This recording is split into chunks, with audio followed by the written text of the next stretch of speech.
Avez-vous déjà entendu une histoire si poignante qu'elle change votre perception du monde? Aujourd'hui, nous allons explorer une de ces histoires. C'est le récit d'un homme nommé Ayoub, connu dans certaines traditions sous le nom de Job. C'était un prophète, une personne choisie par Dieu pour guider les autres. Imaginez un homme qui possédait tout ce que l'on pouvait désirer. Une famille aimante, de vastes terres, une grande richesse. Il était connu de tous, non seulement pour sa richesse, mais aussi pour son incroyable gentillesse et sa foi profonde et inébranlable en Dieu. Il était généreux envers les pauvres et un pilier de sa communauté, toujours reconnaissant pour les bénédictions qu'il avait reçues. Sa vie était un bel exemple de gratitude et de dévotion. Mais cette histoire ne parle pas seulement d'une vie heureuse. Elle parle de ce qui arrive quand tout est enlevé. L'histoire d'Ayoub est une exploration profonde de la souffrance humaine et du pouvoir de la patience. Elle pose une question très importante. La foi d'une personne peut-elle rester forte face à des épreuves inimaginables? Avant que les épreuves ne commencent, la vie d'Ayoub était une image de prospérité parfaite. Imaginez de vastes champs s'étendant à perte de vue. Récoltes saines se balançant dans la douce brise. Imaginez de grands troupeaux paissant paisiblement. Chameaux, bovins, moutons. Ayoub était un homme incroyablement riche, l'un des plus fortunés de son temps. De nombreux serviteurs aidaient à gérer son grand domaine. Sa maison, toujours remplie d'activité et d'abondance. Rien ne lui faisait défaut matériellement. Son nom résonnait dans tout le pays pour sa richesse et pour le bien qu'il en faisait. Il était béni d'une famille nombreuse et aimante. De nombreux fils et filles lui apportaient joie et fierté. Leur maison était remplie de rire et d'amour. Ayoub chérissait sa famille comme le plus grand cadeau de Dieu. Il les rassemblait souvent et leur rappelait d'être reconnaissants. Sa relation avec sa femme était empreinte d'amour profond et de respect mutuel. Elle était sa partenaire loyale dans le bonheur et la prospérité. Ce qui distinguait Ayoub, c'était sa gratitude profonde et constante. Chaque matin, il remerciait Dieu pour le nouveau jour, sa santé, sa famille, ses provisions. La première épreuve commença soudainement et avec une force dévastatrice. Ayoub, qui était autrefois le maître de vastes fortunes, commença à perdre tout ce qu'il possédait. Un jour, des messagers commencèrent à arriver, chacun apportant des nouvelles pires que les précédentes. Le premier rapporta que ses troupeaux de bétail et d'ânes avaient été volés par des pillards, et que les serviteurs qui s'en occupaient avaient été tués. Ayoub écouta calmement, le cœur lourd, mais la foi inébranlable. Il savait que ce que Dieu donne, Dieu peut aussi le reprendre. Il accepta cette nouvelle avec un lourd soupir, mais il ne prononça pas un seul mot de plainte contre son Seigneur. Il absorba simplement le choc, son esprit concentré sur une vérité supérieure. Avant qu'il ne puisse même pleinement assimiler cette première catastrophe, un autre messager apparut, essoufflé et paniqué. Il apporta la nouvelle qu'un incendie, apparemment tombé du ciel, avait dévoré ses troupeaux de moutons et les bergers qui les gardaient, consumant tout dans un brasier. L'odeur de fumée semblait planer dans l'air, un sinistre rappel de cette nouvelle perte catastrophique. Alors que la souffrance d'Ayoub semblait ne plus pouvoir s'aggraver, il fut frappé par une tragédie qui aurait brisé le cœur de n'importe quelle personne ordinaire. Cette épreuve fut bien plus douloureuse que la perte de tout bien matériel.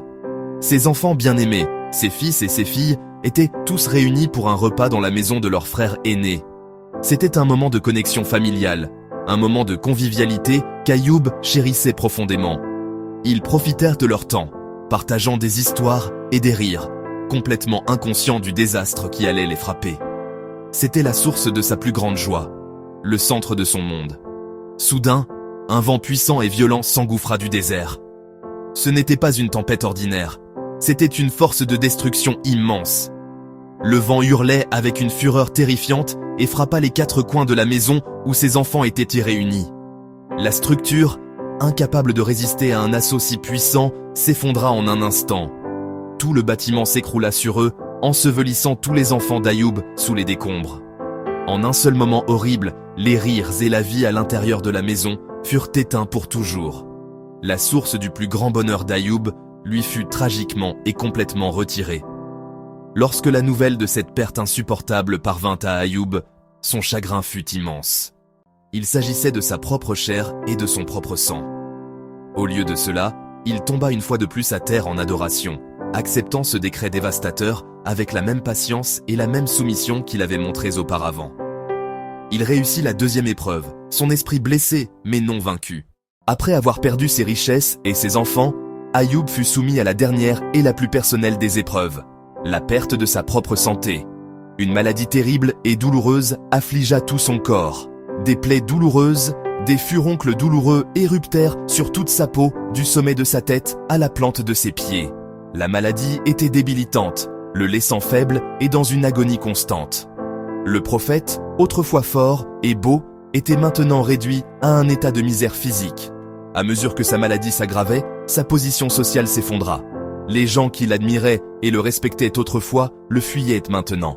Ils murmuraient et le craignaient. Ayoub se retrouva complètement isolé. Il fut contraint de quitter sa maison et de vivre à la périphérie de la ville, seul avec sa douleur. La seule personne qui resta à ses côtés, sa femme loyale et aimante. Rahma s'occupa de lui inlassablement. Elle travaillait pour gagner un peu d'argent pour la nourriture. Même dans son agonie, la réponse d'Ayoub fut douce mais ferme. Le cœur de l'histoire inspirante d'Ayoub réside dans son attitude extraordinaire face à la souffrance. Alors que la plupart crieraient de colère, désespoir, confusion, Ayoub a maintenu une foi profonde et constante. Il n'a jamais permis à son immense douleur d'empoisonner son cœur ou de corrompre sa langue. Il a compris que la facilité et la difficulté viennent toutes deux de Dieu. Un vrai croyant doit être reconnaissant dans la facilité et patient dans la difficulté. Sa foi n'était pas transactionnelle. C'était un amour, une confiance profonde, inconditionnelle, inébranlable. La patience, sabre, était sa marque. Pas une patience passive, un choix actif d'endurer avec grâce et dignité. La force de ressentir une douleur immense sans se laisser définir ni se retourner contre son créateur. Il s'est concentré non sur ce qu'il avait perdu, mais sur celui qui le lui avait donné. Après de longues années d'endurance silencieuse et patiente, un moment vint où Ayoub se tourna enfin vers Dieu en prière. Cependant, sa prière n'était pas une plainte ou une exigence. C'était un chef-d'œuvre d'humilité, de respect, d'une étiquette parfaite. Il n'a pas dit « Ô Dieu, guéris-moi ». « Ô Dieu, ôte cette souffrance ». Il n'a pas commandé ni questionné. Au lieu de cela, il a simplement énoncé sa condition de la manière la plus humble et la plus douce possible. Les mots de sa prière, tels qu'ils sont rapportés dans le Coran, sont simples et beaux. En vérité, l'adversité m'a touché, et tu es le plus miséricordieux des miséricordieux. Remarquez la profonde politesse dans cette supplication. Il décrit simplement sa situation, l'adversité m'a touché, sans entrer dans les détails de sa douleur ou de ses pertes. Il ne demande même pas explicitement la guérison, l'appelant le plus miséricordieux des miséricordieux. Immédiatement après la prière humble et patiente d'Ayoub, la réponse divine est arrivée. Dieu ne l'a pas fait attendre plus longtemps. Ces années de foi inébranlable et d'endurance gracieuse étaient sur le point d'être spectaculairement récompensées. Dieu ordonna à Ayoub « Frappe le sol de ton pied ». Ayoub, bien que faible, obéit sans poser de questions. Le pied frappant la terre sèche et stérile, une source d'eau fraîche jaillit miraculeusement du sol. Ce fut le début de sa restauration, une réponse directe et miséricordieuse à sa belle prière. Dieu lui ordonna ensuite « C'est une eau fraîche pour le bain et pour la boisson ».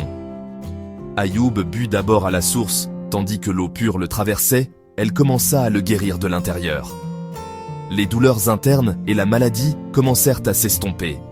Puis, il se baigna dans l'eau fraîche, et tandis qu'elle lavait son corps, les plaies douloureuses et les furoncles qui l'avaient affligé pendant tant d'années disparurent complètement. Sa peau redevint lisse et claire. Sa santé et sa force furent entièrement restaurées.